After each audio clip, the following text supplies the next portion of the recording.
Well, welcome and good morning to Elevenses. I'm Kevin Williams of Survival Skills Rider Training. Do apologise for the late start this morning. Not quite sure what happened there. The laptops, the USB hub suddenly seemed to lose all function, and so the microphone wasn't working. Anyway, I seem to be online at the moment, so well and good. What have we got for you today in show number 306 on Wednesday, the 18th of January? Well, British maker of batteries, which was due to be producing lots of EV power next year, has gone into administration. I ask if motorcycle costs are about to rise again. Blinded by the light, the RAC are claiming that dazzle is a major safety problem. The residents of Clevedon are up in arms about a bizarre piece of road design on their promenade.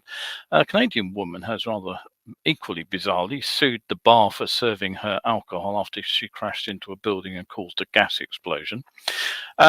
A limited run adventure bike. It has been based on Honda's NX 650 Dominator, a nice base machine, but aging. The Endurance World Championship has returned to its 24-hour routes, which is something I'm very pleased to see myself. And today's discussion point, given the weather outside, which is icy cold, there is frost on everything in sight at the moment. I'll explain why layering up is not a complete solution to staying warm. So stay tuned for the science at the end of the show. Don't forget, if you can't get these shows live, you can catch them over on YouTube on my Survival Skills UK channel. Or over at coffee.com on my survival skills page over there. So they go out Wednesdays and Sundays at 11 when I don't have a little technical issue like I did this morning. So if you do miss anything, you can always catch up over there. All right. Okay. Any questions, comments, drop me a line and I will try to answer them as I go along. But anyway, on to today's first comment I just want to mention. Don't forget, we have got ice and snow this morning around, so if you are riding out there, be careful. The fact it's been very wet over the last few weeks means that there is water seeping onto roads.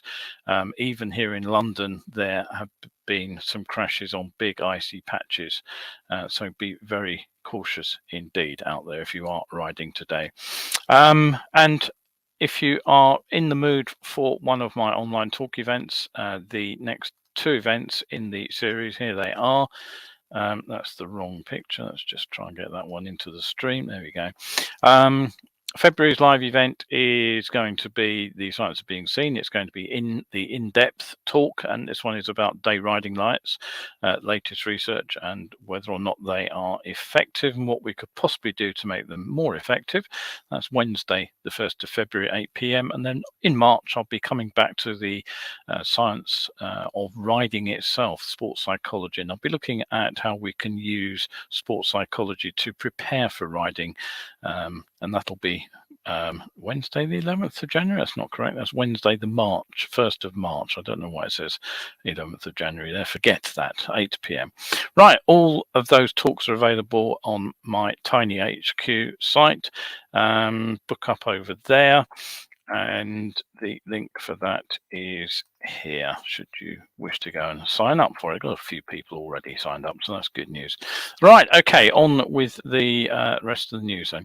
Now, on Monday, Wansbeck MP Ian Lavery, he spoke to BBC Radio Newcastle, and he said that the project to build a UK centre for battery production for electric vehicles was in extreme peril, as it looked set to collapse into administration unless a last-minute buyer could be found to save this flagship project. The government had put quite a lot of interest into this thing, but it seems that as of yesterday lunchtime, rescue attempts had failed because at noon it was announced the company had collapsed. Lawyers had filed a notice of its intent to appoint administrators with the bankruptcy service. Now, Britishvolt, which was backed by a mining giant called Glencore, had been in the process of building a factory at Blyth in Northumberland, and it was planned to begin production of 300,000 battery packs as of next year. The government-supported startup was launched with the ambition to actually lead the global race to create next-gen batteries for car makers. And it was promised that 3,000 jobs would be created. But last November, the 3.8 billion gigafactory was in trouble. It hadn't been completed. Construction work was halted in August because of funding difficulties. The government then refused to release 30 million in further funding, and in November the staff agreed actually to work unpaid or with a very steep pay cut to try to keep the company afloat. But it now seems the 300 staff are out of the job. If anything does happen with that story, I will get back to you and let you know. Now, another piece of bad news is that motorcycle insurance costs could be set to rise again. Now, this is based, I will admit, on my anticipation rather than an explicit statement in the press. But in what has been described as a major shock to the market, the insurer Direct Line has been forced to scrap its final dividend payout to shareholders. And as a result of this, the company's shares actually fell by 1/4 on the stock market. Now, motor insurers, generally speaking, banked significant profits during the COVID pandemic simply because relatively few people were riding or driving, so claims were low. For example, I didn't get a discount on my camper insurance, and I think I drove it from the MO to the MOT and back again during COVID, and that was it. Now, since then, supply chain issues, which are partly down to the pandemic, there are issues with costs of living expenses forcing up the costs of repair, which are partly down to the outbreak of the war in Ukraine. Everything has pushed up the cost of repairs. Now, Direct Line said that its property investment portfolio had also seen a drop in value of by 15%, which is equivalent to 45 million. So, what's been happening since then? Well, basically, they say that the weather in December, which, as you'll recall, was a similar cold snap to the one we've got at the moment, with heavy snow and ice across parts of the country, had led to a flood of claims and pushed the company into an underwriting loss for last year.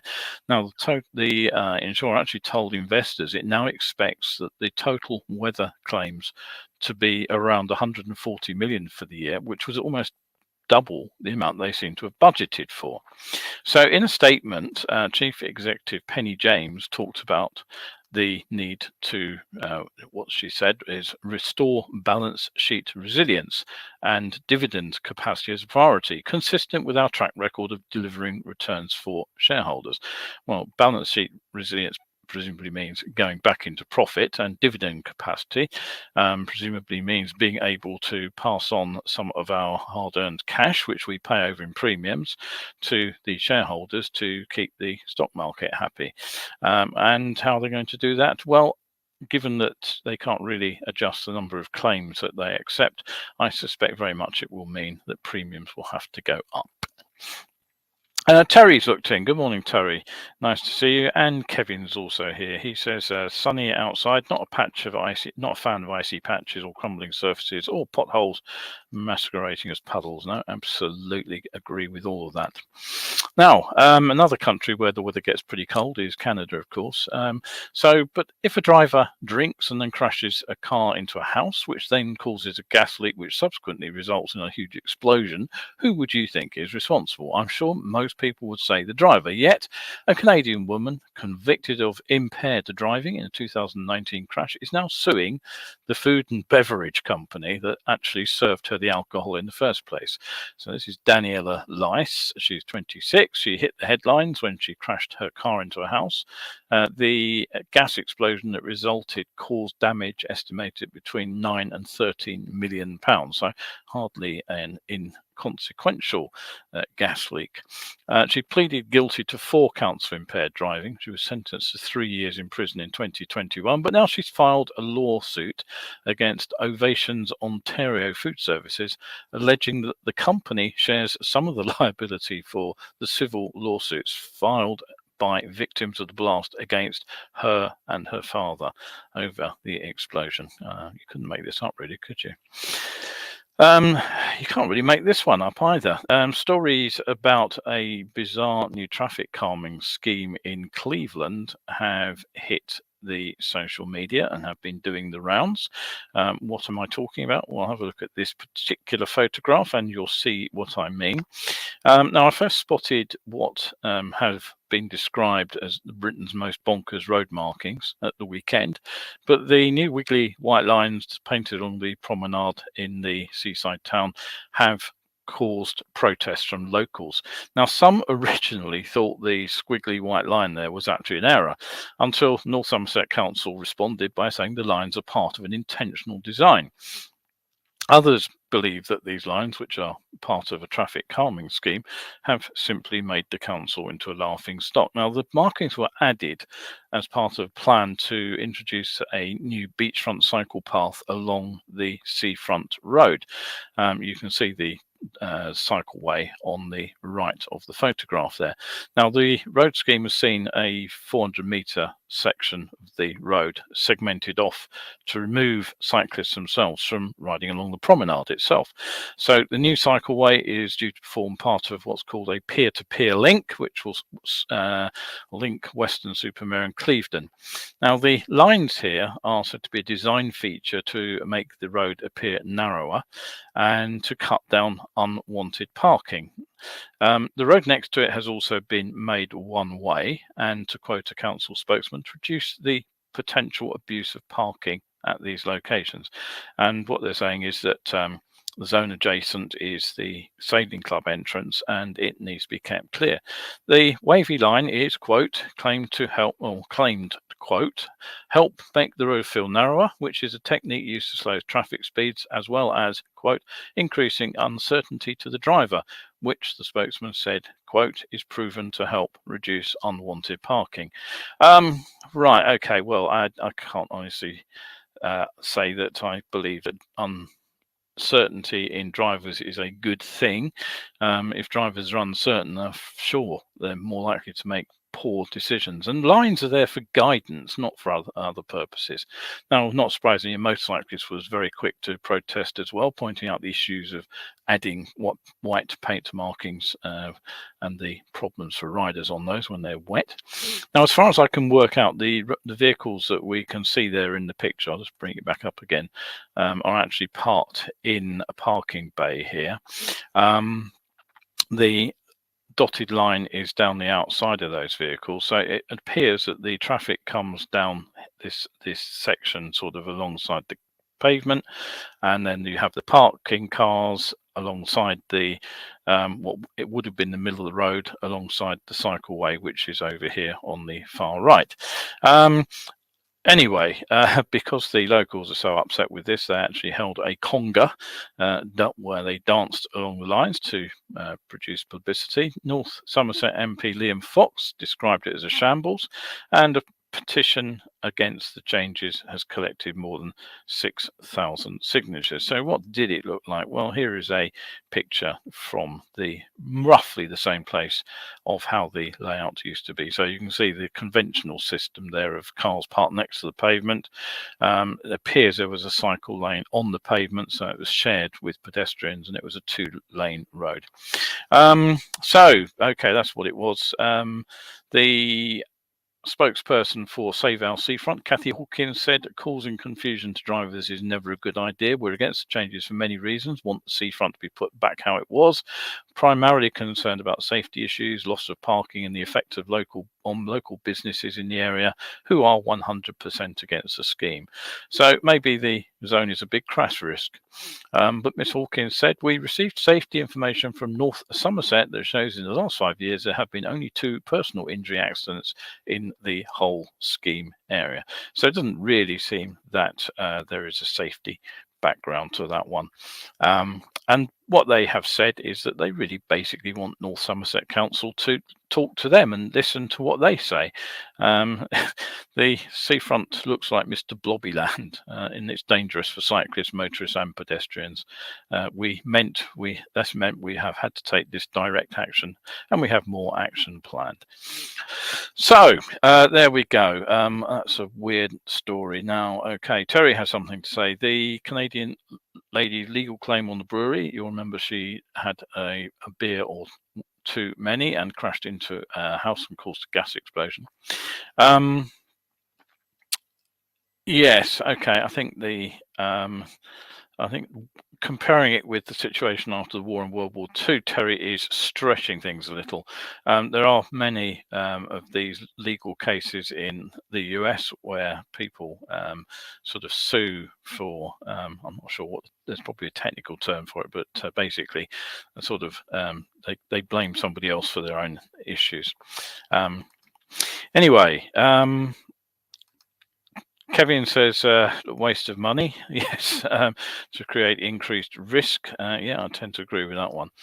Now, I did have a photograph of this one. I seem to have lost it. Now, this was about a customizer called Marlon Jevons, who runs Marlon Motorcycles, and he's announced a 10-bike production run for their Tuab adventure bike. Now, this was exhibited at the Bike Shed show in 2022, and what they wanted was a bike that was light enough to throw around without having to worry about picking it up when you drop it, but also totally utilitarian, so it had everything you need to take across the world. So they took a custom machine, a 1995 Honda NX 650 Dominator, stripped it down, fitted a modded tank, added a specially redesigned rear subframe, which comes with a pannier mounting system, tank bash bars, engine boulder bars. And interestingly, 2 auxiliary tanks, one for fuel, the other for drinking water, and an aluminium toolbox as well fitted behind the panniers. Now, the wheels were rebuilt, the rear shock was upgraded with a YSS unit, Hyper Pro forks were stuck on the front, or at least the internals were, and a hand-built stainless exhaust pipe exits under the seat through a Yoshimura end can. So the bike was a success, and they decided to go ahead with a run of 10 machines based on the same basic principles. They can be customer modified, but having owned an NX 650 Dominator myself, I wouldn't mind a bike like that. Actually, the 3-decade-old design is nice enough to ride, not in the same league as modern bikes for performance or handling, frankly, but the basic air-cooled engine design is a doddle to work on. I mean, you could do a full service on that bike in 45 minutes or something. But what I would also say is that the engine was pretty damn fragile. My own bike, which I owned in the late 1990s, expired terminally at somewhat below the 70,000 mile mark, which was a bit disappointing. So frankly, unless those are really, really low mileage bikes which have been acquired from somewhere, I'd be looking at a total top-end rebuild on these machines before I went anywhere near them. But hey-ho, if you're interested, that's Marlon Motorcycles. Have a look for their customized NX 650 and find a picture of it. If you are a big fan of the Endurance World Championship, the calendar for this year has just been released, and one thing that I noticed was it's kind of back to the championship's European roots too. Now, over the last getting on for 2 decades, I think, the FIM have continually been trying to expand the series by introducing new rounds, often 6 or 8 hour short races, and often to flyaway destinations as well. Now, as far as I can tell, those events have never been popular either with the teams, because it's expensive, obviously, to get to these venues, and the majority of the World Championship teams in the endurance field are privateers with a fraction of the financial backing of MotoGP or WSB. And I don't think it's been popular with the fans either, because one of the things that I always used to enjoy is the sort of overnight racing ambience. So for 2023, we're down to 4 rounds, which basically is back to the core of the 3 classic 24-hour rounds. So the series kicks off at the 24 hours du Mans. That's in France, obviously. The traditional mid-April date as well is back, 13th to 16th of April. So you can get anything between brilliant warm sunshine and snow. I've been there in both cases. The second round is midsummer, 24 hours of Spa-Francorchamps. That's 16th to 18th of June, so slap bang at the longest day. Beautiful circuit, absolutely stunning scenery, and a tendency to rain. Round three is the traditional flyaway round. That's the Suzuka 8 Hours in Japan. That's the one that's always had the support of the Japanese factories with backed bikes and top riders, and that one's in the diary for the 4th to the 6th of August. And finally, the big season closeout for the Endurance World Championship is at the Paul Ricard back in the south of France for the Ball d'Or. Moved it from Magny-Cours a couple of years ago, and I can only say what a good thing. Magny-Cours, what a pit. Anyway, south of France, if you fancy the ride down there, 14th to 17th of September. If you can't make them live, all the rounds will be broadcast live on Eurosport. There is an Endurance World Championship YouTube channel, but frankly, the short videos are barely worth bothering with.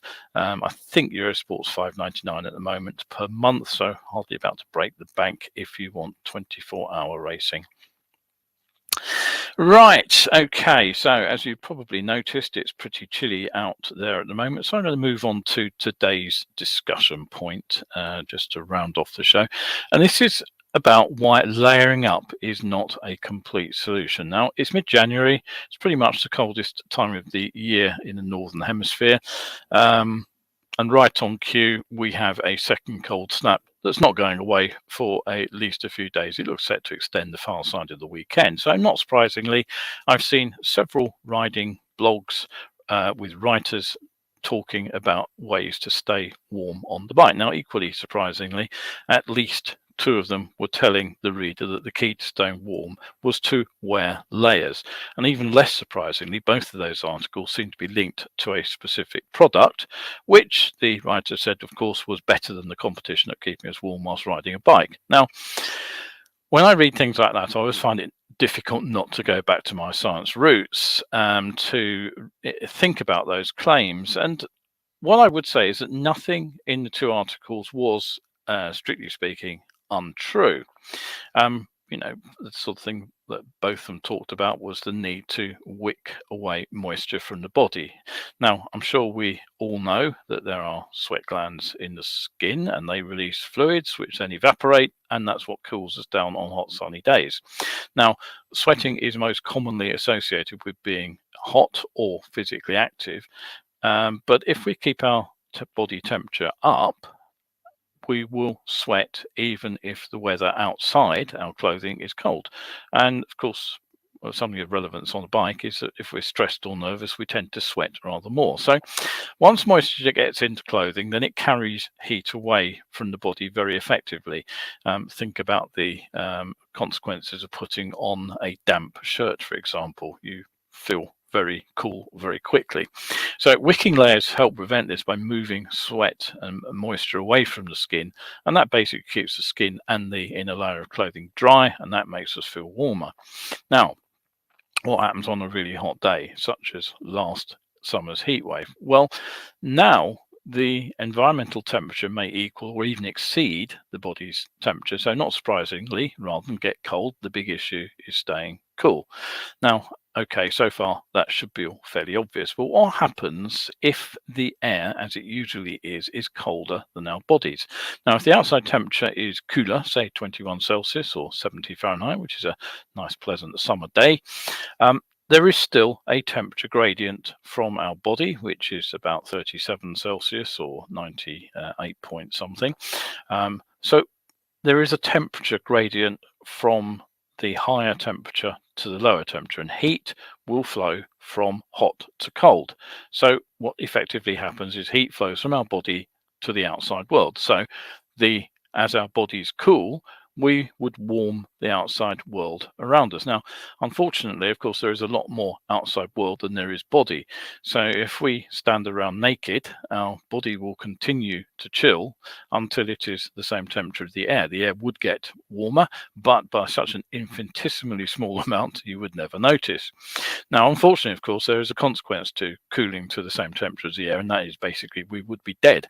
And effectively, it's what pathologists on the telly are checking when they estimate the time of death from body temperature.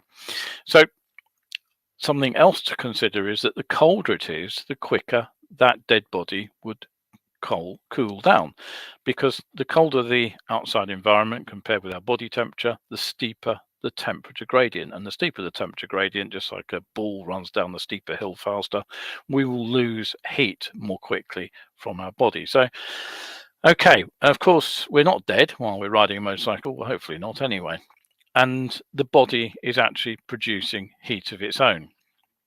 Now, very, very approximately, if we're not wearing clothes and we're not doing heavy exercise to create more body heat, the lowest temperature we can tolerate without getting cold is somewhere around 25 Celsius, 77 Fahrenheit. At that point, the temperature gradient, the loss of heat from our body, is balanced by the heat our metabolism puts back into our body. So we are in balance at that point. So on to the next bit of science then. We need to understand how clothing, any material, impedes heat flow from the warm side to the cold side. Now, this is known as thermal resistance, and we can measure it. I won't bore you with the actual measurements, but understanding something called the R value is useful. It's actually used for commercial insulating materials for building purposes more than anything else, but it is a measure of any material's ability to resist heat flow through a given thickness of material. So if you put a barrier in and you have a high temperature on one side, the rate at which the high temperature falls away as the heat passes through the barrier is the R value. The higher the R value, the greater the degree of thermal insulation that you have. Now, it should be fairly obvious that with insulation in clothing, in our case on the bike, there are two ways to slow down the loss of heat. You can take one specific thermally resistant material and you can wear more of it, which is effectively what you would do, for example, if you switched your light summer cotton shirt for a much heavier winter shirt. Doubling the thickness of an insulating material, it doubles its R value, so you cut down the flow of heat. Or you can change to a different material with a higher thermal resistance. For example, you could switch your cotton jacket for a down jacket instead. Now, in either case, it'll take longer for the same amount of heat to flow across the material to the outside world. And that means that us wearing those garments will stay warmer for longer. So hopefully by now you've twigged that there are three factors: the rate at which the body produces heat, the rate at which body heat flows through a garment to the outside world, and how steep the temperature gradient actually is, how cold it is outside our clothing. Now, I mentioned down jackets. As air is a poor conductor of heat, the down, which is the soft fluffy plumage that you find under the feathers of ducks and other birds, it's an effective insulator because the tiny fibers trap air, and they act as that the air acts as the barrier to the transfer of heat.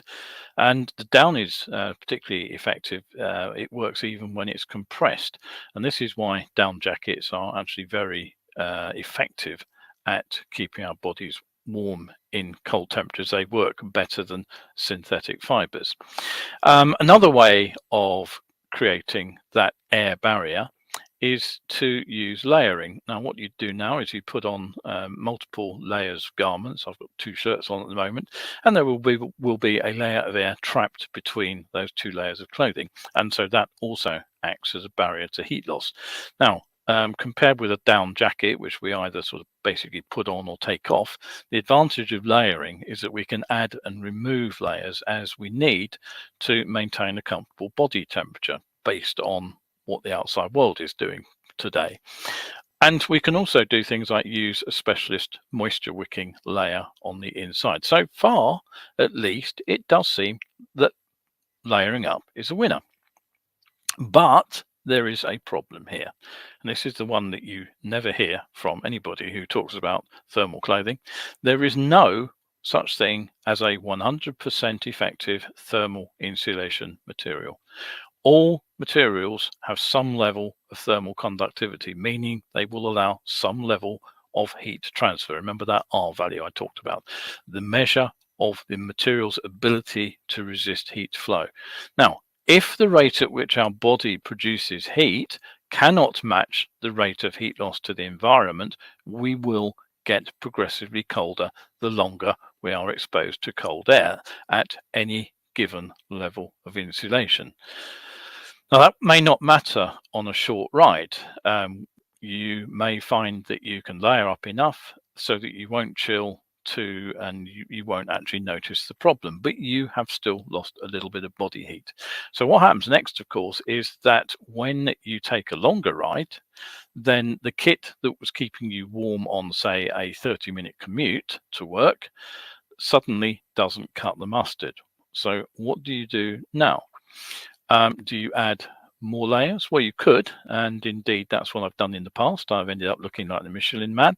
A very effective insulation material, incidentally, is newspaper, which is why Tour de France riders and older motorcyclists will often stick a newspaper down their jacket when they're encountering cold air. But once you get too bulky, then you end up looking like the Michelin Man and your bike control is impeded. Been there, tried that. So if we cannot absolutely prevent heat loss, and there will always be a temperature at which we start to lose heat, and the lower the temperature, the faster we lose heat, no matter what we do to try to retain that heat, maybe we can do something different. Maybe we can add some heat. Well, as a courier, I used to do that when I was getting uncomfortably cold on the bike by getting off the bike and doing sort of 5 minutes calisthenics, jumping around with all my kit on. Now, it generated body heat, all right, but it also generated sweat. So, of course, that was a bit of a problem since we didn't have such things as wicking layers back then. But thanks to the miracle of electricity, there is an easier way. And we can simply use the current from the bike's generator to heat clothing that then adds its own heat to the heat produced by the body core. Now, the added heat lowers the temperature threshold at which chilling starts. Remember, if we're naked, that's about 25 degrees Celsius. If we're losing heat through our clothing, then under most sort of riding conditions, it's easy enough to balance that heat loss with a bog standard heated waistcoat. So with a heated waistcoat, I've had a couple over the years, and just a very moderate fleece, nothing spectacularly complicated under my riding suit. I've been comfortable for training sessions at temperatures down to sort of about 5 degrees, put a over jacket on or sort of wind stopper layer over the top of my riding suit, and I've been comfortable down to 0. I've even survived a 3-hour ride as a blood runner when the temperatures were on the wrong side of -10. That was pretty cold when I got in, but I wasn't hypothermic. And final point, people will say, but I've got heated gloves and grips and they feel great. Well, they do, because they heat your fingers up, so your hands feel warm. But where they fall down is they are pretty ineffective at the bigger job of heating the body's core. They simply don't put the heat where you need it, and they don't generate enough heat for the hot blood to circulate through the rest of the body and keep your core temperature high. Keeping the core temperature up is essential, because when we do that, we are getting warm blood flowing not just to our arms and legs, keeping the icy chill out to the extremities, but it also flows to the brain, which keeps our mental functions on top form. One of the side effects of getting chilled on the bike is that our brain actually gets less efficient at making decisions, which is always something quite useful on a motorcycle. So if you are on a limited budget and you want to stay warm on a motorcycle, always get the heated jacket first, then add the layering technique, then add the 190 quid sort of techno top jacket thing that I saw advertised the other day as keeping you warm in icy weather. You won't pay that much, we shouldn't, if you know where you're looking for a heated jacket, and it will do a far better job of keeping you warm long term. Then add the grips, then add the gloves, but treat the disease of falling body temperature, heated jacket, first and foremost every time, not the symptom of the numb fingers. All right, okay, that is it. And Terry said that DuPont's hollow fill synthetic down mimics polar bear hair follicles, which are hollow. Yes. Okay. I didn't know that. I knew it was hollow fiber, but I didn't realise it was polar bears. And Richard has said that he can keep riding with his heated waistcoat and heated grips. Yeah, the heated waistcoat is the key to this. It really does make life a lot easier. And Rod has agreed to 100% for the heated waistcoat. Works every time. Yeah, long distance winter rallies, couldn't do it without them. Easier and cheaper than some of these posh layers. Absolutely. Can't agree more. So next time you read one of those articles that tells you about the next wonder material that you can put on and retain heat under your jacket, remember, it'll do it for a time, but it cannot keep the heat in forever. The only way you can manage that is, in fact, to add more heat. Any links for foldable, rechargeable heated jackets, waistcoats, appreciated. Okay, Kevin, I'll have a look around. I have an XO2. They seem to have stopped doing the motorcycle kit. Unfortunately, I'll have a look around and see what's available and maybe drop that in an article or in next week's show. Anyway, right, thank you everybody for looking in today. Great to see you. If you are going out there on the bike today, it's a lovely morning at the moment. Don't forget those icy patches. They are around. As I say, there was certainly plenty of ice in London last night when I was out. So make sure you stay shiny side up.